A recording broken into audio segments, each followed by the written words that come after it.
On accédait à la salle d'école par 4 marches. Le mside, longue pièce quelque peu rustique, comportait une vaste soupente.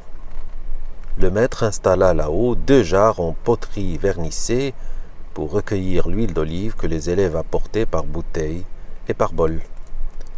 Les grands en avaient la responsabilité. Pour l'achat des nattes neuves, chacun y contribua selon ses moyens. Le père d'un élève exerçait le métier de chauffournier. Il fit don à l'école d'une charge d'âne de chaux.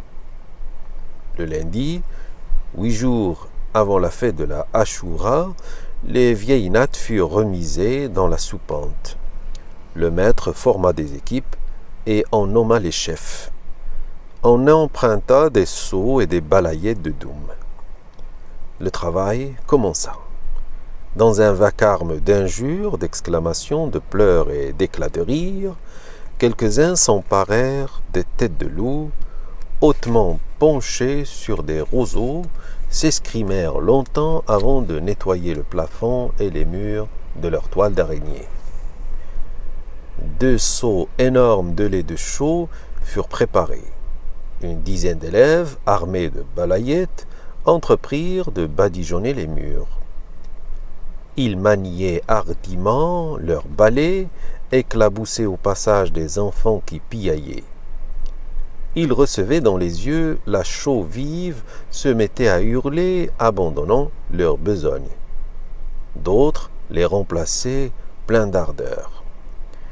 Des disputes éclataient. Tout le monde criait à la fois. Parfois, au-dessus de cette marée, grondait la voix du maître. Le bruit cessait une seconde, puis reprenait, plus exaspéré, plus aigu. Je réussis à m'emparer d'une balayette. Je la plongeai dans le lait de chaux et, tout heureux, je fonçai sur le mur pour montrer à toutes ces larves comment on badigeonnait sérieusement. Je me heurtai à un rempart de bras roses, de bouches ouvertes, d'yeux exorbités de fureur. Des mains s'agrippèrent à ma balayette. Je résistai de toutes mes forces, mais la lutte s'avérait inégale. Je lâchai le précieux instrument et me trouvai assis dans une flaque d'eau qui me gelait le derrière. Je ne songeais pas à pleurer. Je me relevai, décidé de reprendre mon bien. Je me jetai dans la mêlée, mais la voix du maître domina le tumulte. Nous nous arrêtâmes, frémissant de colère. Étendons nos bras et nos mains, les doigts écartés, nous nous mîmes tous à expliquer l'objet du malentendu. Nous demandions tous justice. La voix de chacun de nous essayait de dominer celle des autres. Le maître nous imposa silence, nous releva de nos fonctions et, voyant nos mines dépitées, nous conseilla d'attendre qu'il eût besoin de nous. Nous attendîmes dans un coin. Le fki décréta que seuls les grands étaient admis à passer les murs au lait de chaux. Nous attendîmes jusqu'au soir que le maître nous chargea de rendre le moindre service. Il n'en fut rien. Les murs étaient blanchis. Le lendemain, des équipes furent de nouveau constituées. Chaque groupe avait sa spécialité. Je devins un personnage important. Je fus nommé chef des frotteurs. On procéda au lavage du sol. Une vingtaine d'élèves chargés d'énormes seaux faisaient la corvée d'eau. Ils allaient la chercher à la fontaine d'une zaouïa située à 50 pas de notre école. Le sol fut inondé. Je pris très au sérieux mon travail et pour donner l'exemple, je maniai avec énergie ma balayette. J'en avais mal au rein.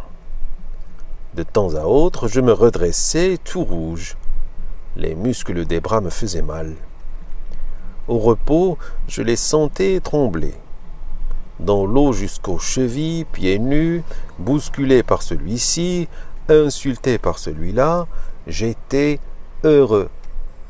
Adieu les leçons, les récitations collectives, les planchettes rigides, rébarbative, inhumaine, frottant le sol en terre battue, incrustée de poussière et de crasse, ornée d'énormes étoiles de chaux qui résistaient à notre brossage énergique. « Aïe, tu m'as donné un coup de coude dans l'œil.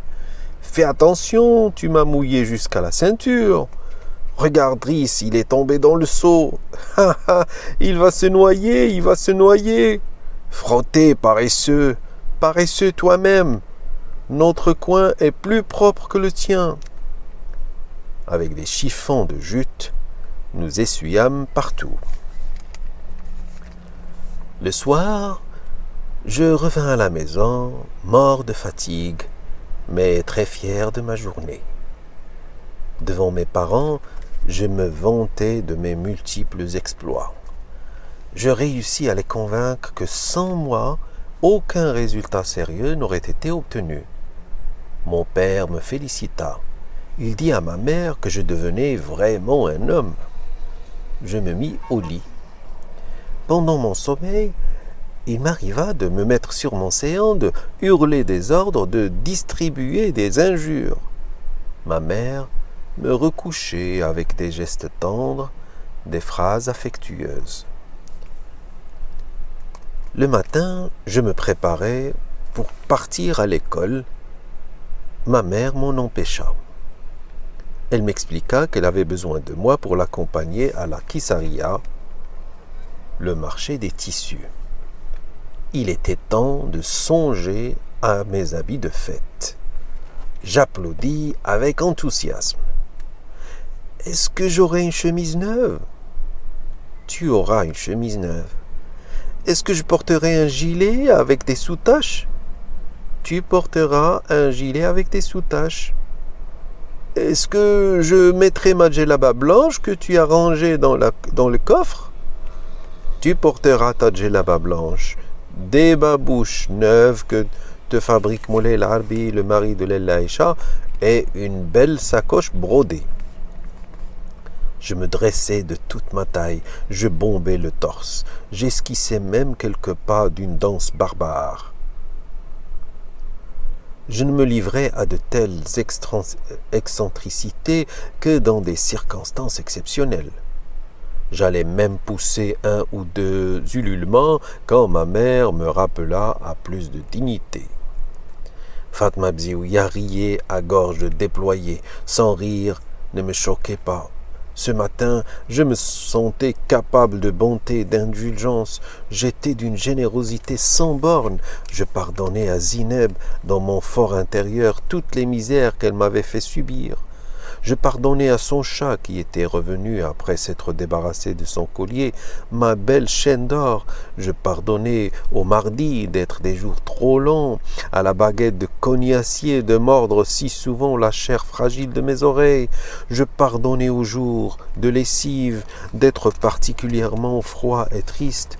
Je pardonnais tout au monde, ou du moins à ce que je connaissais du monde.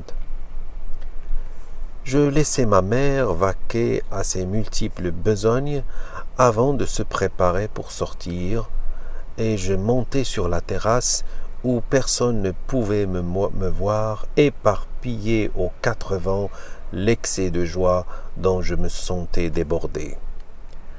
Je courais, je chantais, je battais violemment les murs avec une baguette trouvée là par le plus heureux des hasards. La baguette devenait un sabre, je la maniais avec adresse, je pourfondais des ennemis invisibles, je coupais la tête aux pachas, aux prévôts des marchands et à leurs sbires. La baguette devenait cheval, et je paradais, tortillant du derrière, lançant des ruades. J'étais le cavalier courageux, vêtu d'une djellaba immaculée et d'un gilet à sous-taches. Ma sacoche brodée me tirait l'épaule tant ma provision de cartouches pesait lourd. Je lâchais ma baguette, je dégringolais l'escalier pour répondre à l'appel de ma mère. Quand je l'avais entendue, elle me traitait déjà de juif, de chien galeux et de bien d'autres noms peu flatteurs. Cela ne devait pas être son premier appel. Elle avait dû, comme toujours, m'appâter par des mots gentils, des phrases du genre « Est-ce que mon shérif a assez joué? Mon shérif ne veut pas répondre à sa maman? Descends vite, mon shérif! Qu'attends-tu pour descendre, tête de mule? Tu ne m'entends pas, âne à face de goudron? Que t'arrive-t-il, chien galeux? Attends que je monte te chercher, juif sans dignité. » Dans la fièvre du jeu, l'ivresse de la cavalcade, je n'avais pas entendu toute cette oraison. Seuls les termes insultants de juif et de chien galeux m'avaient brutalement jeté dans le monde du réel. Je rejoignis ma mère, l'oreille basse, le coude levé en bouclier pour parer à toute tentative de violence. Ma mère, tout en me reprochant avec véhémence ma conduite, se contenta de me prendre par les épaules et de me secouer. Elle était prête pour sortir. Drapée dans son haïk blanc, des babouches noires aux pieds, elle se hâta de se voiler le visage étroitement de cotonnade blanche, et nous partîmes. Rahma la pria de se renseigner sur les prix actuels des tissus, notamment sur le prix de cette mousseline appelée persil et de ce satin à la mode qui portait le joli nom de bouquet du sultan. Nous avions déjà parcouru un certain trajet, nous arrivions presque au tournant de la ruelle quand la Lakenza, la chouafa, nous rappela. Ma mère répugnait à refaire le même chemin. Elle lui demanda de loin ce qu'elle voulait. De la maison, la principale locataire manifesta son intention de renouveler le stock de ses robes de confrérie. Il lui fallait un nombre important de coudées de satinettes noires pour calmer l'humeur du grand génie bienfaisant, le roi Belhamar. Depuis quelque temps, elle sentait aussi un mal sournois dû à l'action de l'Al-Amira. Pour faire cesser le mal, une robe d'un jaune de flamme s'avérait nécessaire. Il y avait bien Sidi Moussa à satisfaire, sa couleur était le bleu roi, mais la robe de l'année dernière pouvait encore servir. « Donne l'argent à mon fils. » Ma mère me poussa dans la direction de la maison.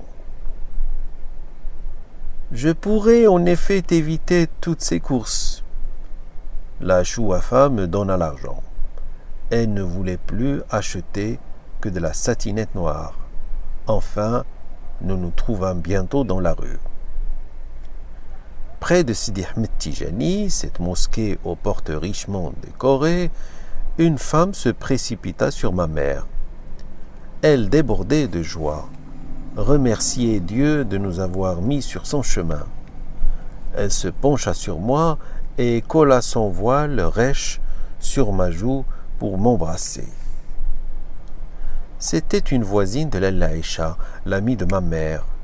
Les deux femmes s'appuyèrent au mur de la mosquée et entamèrent une longue conversation sur l'affaire Moulay Larbi qui, grâce au dévouement de l'Aïcha, s'était si heureusement terminée. Moulay Larbi méritait d'ailleurs un tel sacrifice. Dès que son atelier serait prospère, il ne manquerait pas de racheter à sa femme bijoux, meubles et couvertures. Il n'était pas homme à oublier les services rendus. Toutefois, avant de nous quitter, la voisine ajouta cette phrase perfide. « Mais qui peut se fier aux hommes? J'ai été marié 3 fois. Chaque fois mon époux ne songeait qu'à me dépouiller du peu de biens que je possédais. Espérant que l'Aïcha n'est pas tombé sur un ingrat et un odieux simulateur. » Ma mère dit sentencieusement « Dieu seul est juge. » Nous abandonnâmes la voisine bavarde. Les quartiers commençants avaient un air de fête. Une foule de citadins et de campagnards se pressaient dans la rue des épiciers, la place des Nanterres, le marché des fruits secs.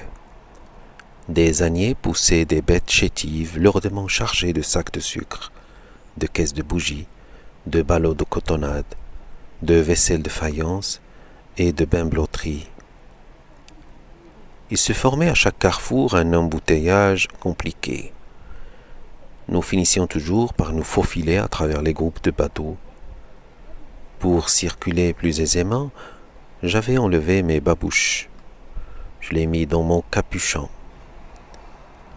À chaque pas, ma mère me recommandait d'y faire très attention. Je pouvais les perdre dans la basculade ou me les faire voler. Je la rassurais. Je les sentais battre légèrement mon dos. J'aperçus les premières boutiques de tissus. On les reconnaissait de loin.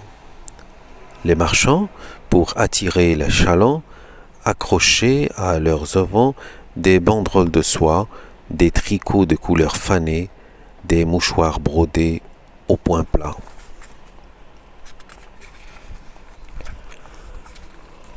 La risseria, rendez-vous de toutes les élégances de la ville, me parut contenir les fabuleux trésors de Sulayman, fils de David. Des cafetans de drap amarante, des gilets précieusement ornementés de passementeries et de boutons de soie, des djellabas en voile de laine, des burnous somptueux voisinés avec des tulles irisées comme des toiles d'araignée sous la rosée, des taffetas, des satins moirés et des cretonnes aux couleurs sauvages. Le gazouillis des femmes prêtait à ce lieu je ne sais quelle atmosphère d'intimité. Les marchands ne ressemblaient pas à ceux des autres souks. La plupart étaient des jeunes gens, beaux de visage, très soignés dans leur mine, mise, courtois dans leur langage.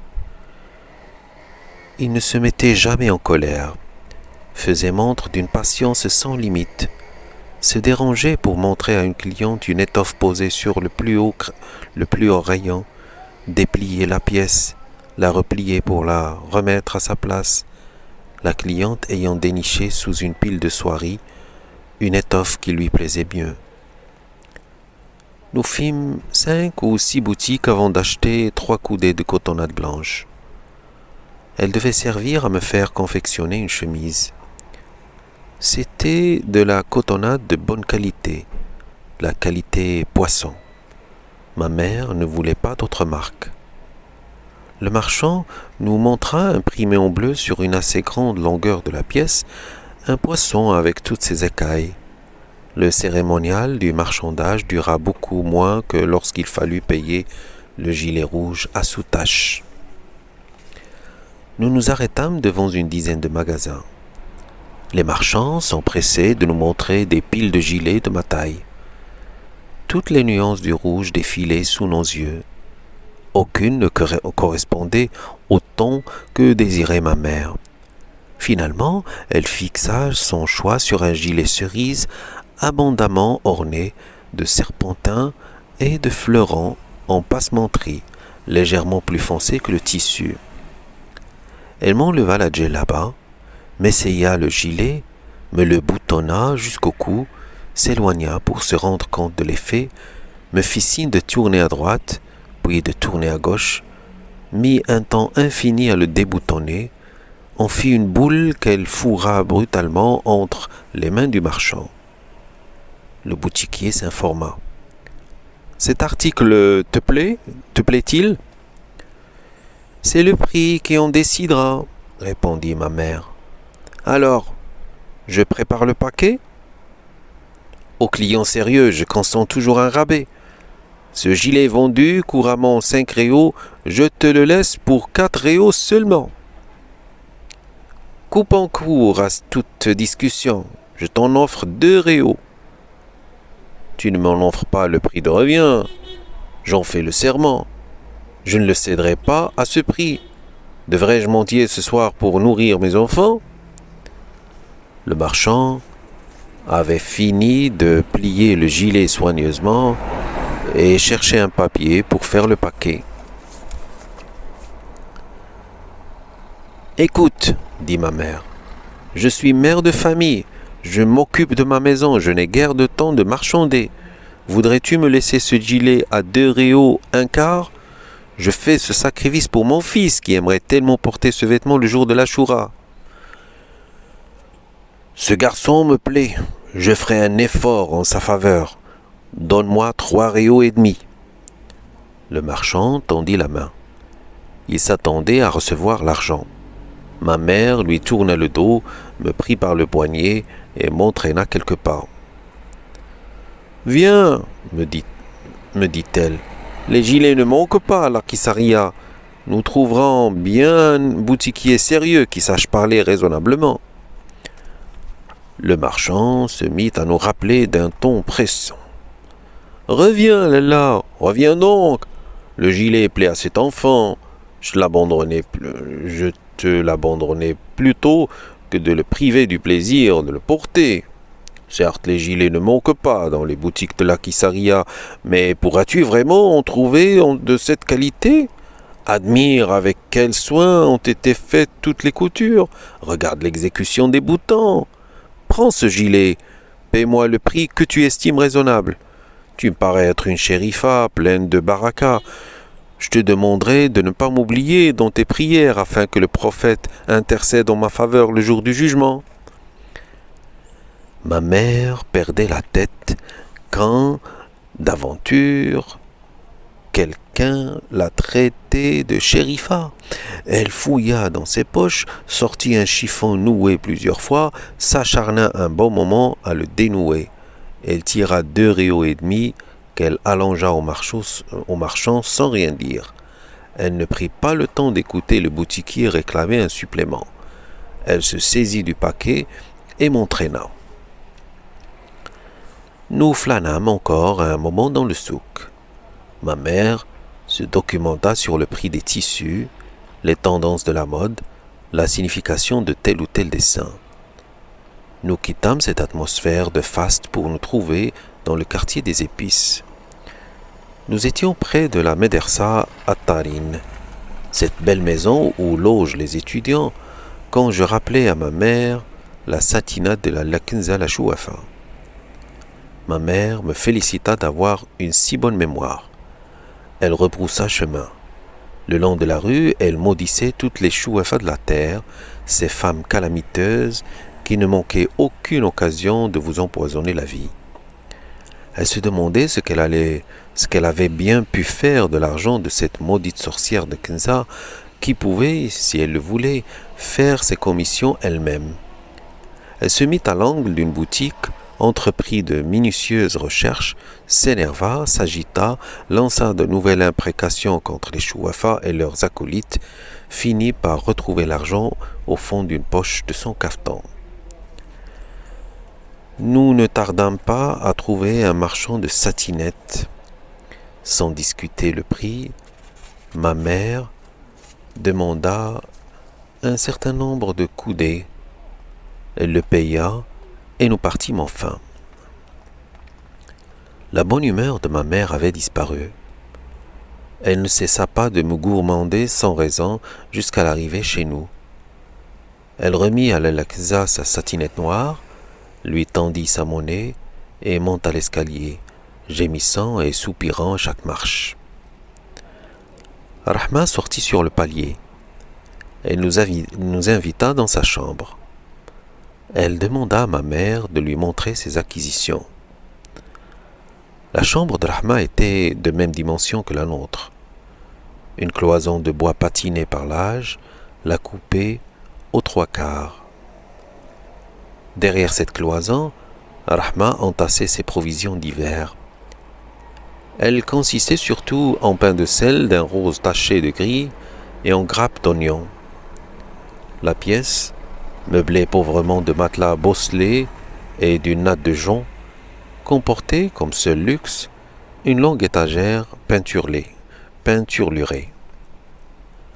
Cette étagère supportait une dizaine de bols de faïence à fleurs, 2 assiettes décorées de coques superbes, et une demi-douzaine de verres en forme de gobelet.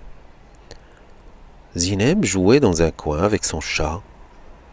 Elle lui présentait une minuscule glace. L'animal voyait un œil rond qui le regardait fixement. Inquiet, il allongeait la patte, mais ses griffes grattaient la surface lisse du verre. Il recommença son manège 2 ou 3 fois, regarda derrière le miroir. Le mystère demeurait entier. Il flaira quelques supercheries, se fâcha, cracha des grossièretés dans son langage, partit en flèche, la queue hérissée. Zineb brillait aux éclats.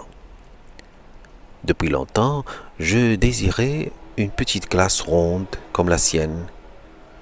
Je n'osais pas demander à maman de m'en acheter une. Elle se serait imaginée que je la désirais pour me regarder et n'aurait pas manqué de me traiter de garçon efféminé. Rahma faisait des compliments à ma mère sur mes achats et admirait mon gilet. Il faisait sombre dans cette chambre. Le rouge du gilet prenait des tons de velours cramoisi. Une belle couleur profonde, discrète et royale à la fois qui m'enivrait. Je me sentais gonflé d'un noble orgueil. Ce vêtement était le mien. Le jour de la Ashura, j'allais éblouir nos amis et connaissances. Les élèves du Msid me parlaient avec déférence. Aux princes de légende, petits et grands, s'adressent avec respect. Ne serais-je pas un prince de légende avec ce gilet somptueux, ma future chemise de qualité poisson et la paire de babouches que me promettait Moulay El-Harbi, le meilleur babouchier de toute la ville? Ma mère chuchotait, penchée sur notre voisine, à lui frôler la joue. Cela ne me regardait pas. Ce que chuchotent mystérieusement les femmes dans une pièce sombre ne peut intéresser les petits garçons qui rêvent de devenir princes de légende, vêtus de draps cramoisis. Zineb me fit une horrible grimace. Je lui en fis une encore plus épouvantable. Elle se mit à hurler, à ameuter tout le quartier. « Maman, maman, Sidi Mohamed me fait des grimaces !» J'essayais de me défendre. « C'est elle qui a commencé, c'est elle !» Personne ne me croyait. J'éclatais en sanglots. Furieuse, ma mère me saisit brutalement par le bras et m'entraîna jusqu'à notre chambre.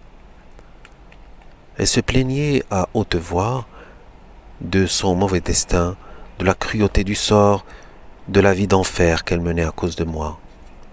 Je me demandais avec sincérité ce que je faisais de méchant pour la rendre si malheureuse. Elle m'abandonna dans un coin, me laissa renifler tout à mon aise, le cœur gros, les lèvres boudeuses, et s'enferma dans sa cuisine. J'eus faim à force de pleurer silencieusement. D'ailleurs, l'heure du déjeuner était depuis longtemps passée. Je me mis sur le dos et entrepris de composer un menu fastueux pour le jour où, prince reconnu et aimé, j'aurais à recevoir des personnes de mon rang. Je réfléchis un moment et me dis: les princes mangent très bien chez eux. Je ne les inviterai pas. Mes hôtes seront tous les affamés, les mendiants, les psalmistes qui font rarement un bon repas. Je leur distribuerai de beaux vêtements, des gilets rouges richement ornementés, des djellabas d'une blancheur de lait, des babouches safran, dont le cuir crisse à chaque pas. Je n'oublierai pas de leur offrir des turbans de mousseline. Moi, je serai habillé de blanc. Sur la tête, je mettrai le bonnet conique d'un rouge amarante, apanage des gens de cour et des derviches. Des esclaves noirs nous serviront dans des plats de porcelaine des... « Voudrais-tu te mettre sur ton séant pour manger ?» Je me redressai. Ma mère avait disposé la table ronde, basse, sur pattes. De la viande au navet? Je n'aimais pas les navets. Je pensais refuser cette pitance. Ma mère était assez malheureuse ainsi. J'aurais déclenché une nouvelle crise. Je ne m'en sentis pas le courage. Je fis honneur au repas. La faim qui me dévorait transforma le goût du navet en saveur exquise. Quelqu'un sur la terrasse se mit à chanter. Des lambeaux d'une cantilène, mollement balancés par le souffle du printemps naissant, parvenaient jusqu'à nous. Ma mère s'arrêta de mastiquer, tendit l'oreille. La voix s'éloigna. Un instant après, elle éclata au jet de lumière chaude, enivrante et nostalgique, comme une bouffée d'encens. Ma mère alla se pencher à la fenêtre et l'appela. « Fatma Bziouya, sais-tu qui chante ainsi ?»« Lalla Khadija, la femme de l'oncle Uthman. » Je ne comprends pas qu'elle manifeste tant de gaieté alors qu'elle a épousé un vieillard qui pourrait être son père. Elle n'est pas malheureuse. L'oncle Uthman fait ses 4 volontés. Il la traite comme sa fille. Et elle? Comment le traite-t-elle? Nos voisines partirent d'un grand rire. Moi, je sais comment elle le traite. La vieille Mbarka, l'ancienne esclave de l'oncle Uthman, m'a raconté une histoire fort amusante. Elle est trop longue, mais que je vous la répète, répartit Rahma. Raconte-la, raconte-la, demandèrent toutes les femmes d'une seule voix. Rahma se fit prier un moment, puis elle commença. Vous connaissez l'oncle Uthman, un homme qui a vu des temps meilleurs. Ses parents lui laissèrent à leur mort une grosse fortune. Il eut une jeunesse dissipée et mangea capital et bénéfice. Il ne lui resta que la petite maison qui s'appuie à la nôtre. Fidèle, Mbarka partagea la bonne et la mauvaise fortune. Si Uthman s'était marié plusieurs fois, mais aucune de ses épouses successives n'avait su en faire vraiment la conquête. Lalla Khadija, seule, réussit à le dominer, à le faire manger dans le creux de sa main, comme un agneau. Il est vrai que Khadija, si elle n'a pas de fortune, possède au moins la jeunesse et le charme. Patientez, j'en arrive à mon histoire. J'allais me pencher à la fenêtre aux côtés de ma mère. Toutes les femmes avaient abandonné leur besogne et s'accoudaient aux grilles et balustrades de leur balcon. Lalla Kenza sortit un vieux tapis de prière, s'installa pour écouter dans le patio. Rahma, dont on ne voyait que le buste, reprit le fil de son histoire. Nous étions tous pressés de connaître la suite. Si Uthman sortit vendredi dernier de bonne heure pour faire son marché. Il balançait gaiement son cabas, saluait les uns la main sur le cœur, faisait de larges sourires aux autres, car il connaît tous les gens du quartier. Il arriva à Joutia. Un seul marchand de viande était ouvert. Inutile de vous dire qu'il y avait foule autour de sa boutique. C'était Selm le nègre. Il brandissait tantôt une hache impressionnante, tantôt un coutelas phénoménal. Il découpait de gros quartiers de moutons qui disparaissaient dans les coups fins et les cabas des clients. Il y avait foule, je vous dis. Les gens s'écrasaient les pieds avec bonheur, échangeaient courtoisement des bourrades et des mots venimeux. Si Uthman, pour attirer l'attention de Selm le nègre, agita les 2 bras, étala sur son visage un large sourire, hurla un ensemble de mots qui pouvaient signifier « avale ton coutelas » ou bien « tu mérites la bastonnade » ou plus simplement « donne-moi un gigot ». Le nègre furieux le menaça de loin, de sa hache, et continua son travail. Tout le monde riait aux larmes. Rahma savait si bien raconter. Elle reprit, heureuse de son succès. Si Uthman recommença son jeu un moment après. Salem montra les dents, leva haut sa hache, hésita encore entre le désir de l'envoyer à la tête de ce client désagréable et le devoir de continuer à servir son monde. Le devoir l'emporta, au grand soulagement de Sir Othman. Un chien, comme il y en a toujours aux abords des boucheries, vint flairer les talons de Sir Othman. Ce dernier, impatienté, lui envoya un grand coup de pied. Sa babouche sauta, le chien s'en empara, la saisit entre ses crocs et se sauva. Sir Othman le suivit, clopin-clopant. Nous étions de nouveau pris de fou rire et Rahma dut s'arrêter un instant avant de poursuivre. Il réussit à récupérer sa babouche dans les environs du pont de Bin Limdoun. De retour à Jotia, il constata qu'il n'y avait plus personne devant la boucherie. Le nègre somnolait, la chéchia sur l'oreille, le chasse-mouche entre les doigts. Au crochet de la boutique pendaient de gros morceaux de mou pour les chats.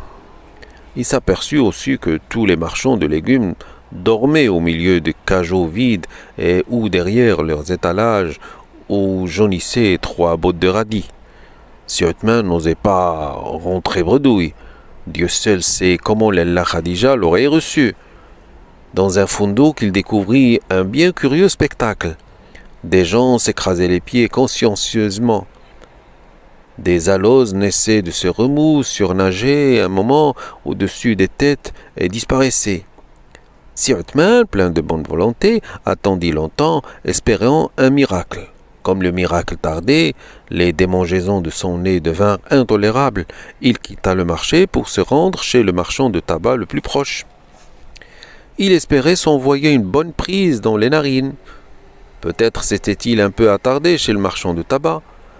À son retour, plus de poissons et plus d'acheteurs. Les femmes hurlaient de joie. Moi, je trépignais d'enthousiasme. Je réclamais la suite. « Continue, continue » disait ma mère. Rahma continua. Sir Othman se mit en colère. Des personnes l'entendirent vociférer des injures, et il brandissait les poings et disait « Le maudit vieillard, avais-je besoin d'écouter le récit de son mariage? À ce cocu, pourquoi m'a-t-il raconté la mort de sa sœur? Et qu'ai-je à faire avec les fiançailles de sa fille ?» Pour finir, Sir Othman rebroussa chemin. Chez le marchand de menthe du petit carrefour de la rue Sarah, il tomba en arrêt devant une magnifique rose. Il pensa que s'il l'offrait à la Khadija, elle lui pardonnerait de ne rien rapporter de comestible. J'étais dans la rue quand il entra chez lui, fier de sa belle rose qui embaumait, et j'ai assisté de mes yeux au dénouement. Il entra, puis la porte se rouvrit presque immédiatement. La rose s'écrasa à mes pieds, puis le turban de Sir Othman va la rejoindre, suivi d'un Sir Othman pâle et défait. Il ramassa son couvre-chef, prit la rose qu'il respira longuement et, me voyant là, qui le dévisageait, il me gratifia d'un large sourire. Nous rions à nous tordre. Rahma termina ainsi. La rose, le turban et l'attitude de Sir Othman m'intriguèrent et j'ai demandé à Mbarka ce qui était arrivé. J'ai appris comment la Khadija traitait son vieux mari. Tout le monde fit des compliments à Rahma sur sa façon de peindre les événements les plus insignifiants. Ses propos avaient du sel. Le récit de Rahma m'obséda toute la soirée. La nuit, j'y rêvais encore.